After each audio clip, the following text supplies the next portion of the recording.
Hello once again, Jay with Bitten by Books, Book Bites from Great Scott Audio Productions. Today we're going to go with Devon Monk's Magic to the Bone in the Allie Beckstrom series. These are such fun books, and I can't say enough good things about Devon. She's such a wonderful lady. The books are so much fun to read.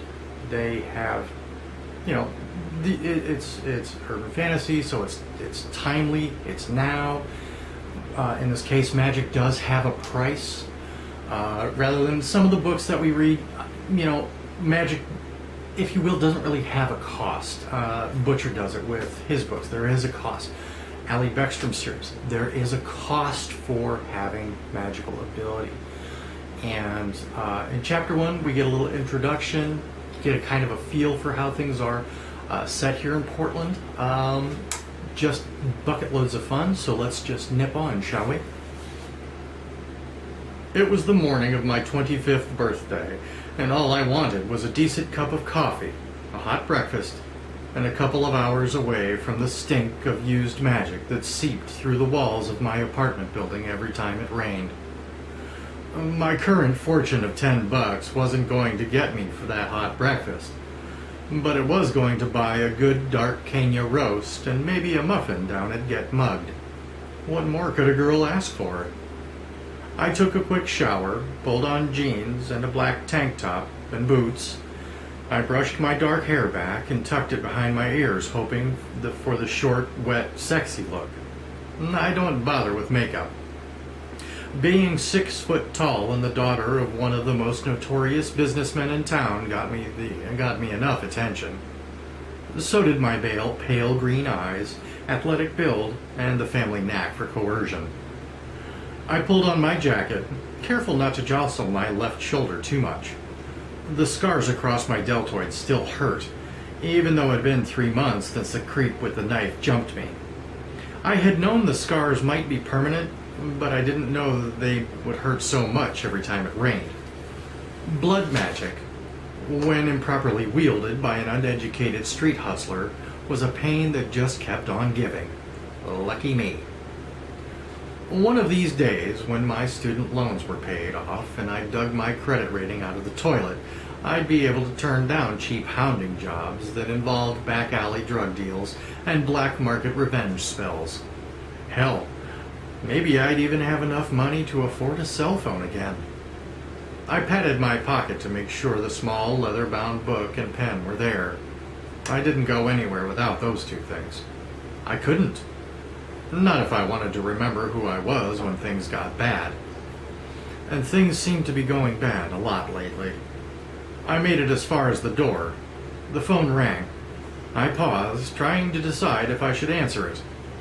The phone had come with the apartment, and like the apartment, it was low-tech as legally allowed, which meant there was no caller ID. It could be my dad, or more likely his secretary of the month, delivering the obligatory annual birthday lecture. It could be my friend Nola, if she had left her farm and gone into town to use a payphone. It could be my landlord asking for the rent I hadn't paid, or it could be a hounding job. I let go of the doorknob and walked over to the phone. Let the happy news begin. Hello? Allie girl? It was Mama Rosito from the worst part of North Portland. Her voice sounded flat and fuzzy, broken up by the cheap landline. Ever since I did a couple of hounding jobs for Mama a few months ago, she treated me like I was the only person in the city who could trace a line of magic back to its user and abuser. Yes, Mama, it's me. You fix for us.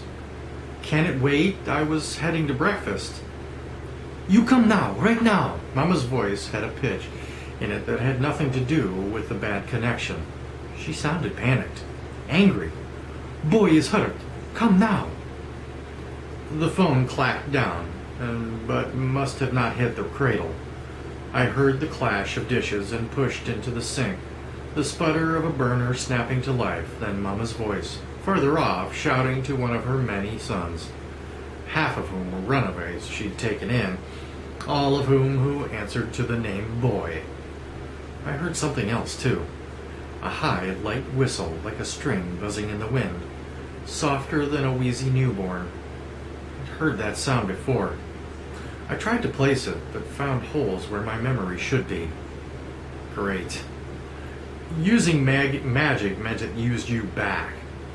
Forget the fairy tale hocus pocus, wave a wand, and blingo, sparkles, and pixie dust crap. Magic, like booze, sex, and drugs, gave as good as it got.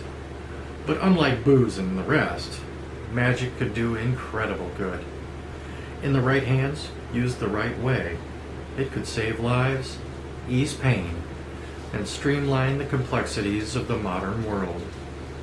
Magic was revolutionary, like electricity, penicillin, and plastic, and in the 30 years since it had been discovered and made accessible to the general public, magic had done a lot of good. At first, everyone wanted a piece of it. Magically enhanced food, fashion, entertainment, sex.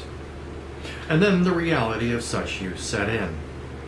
Magic always takes its due from the user, and the price is always pain.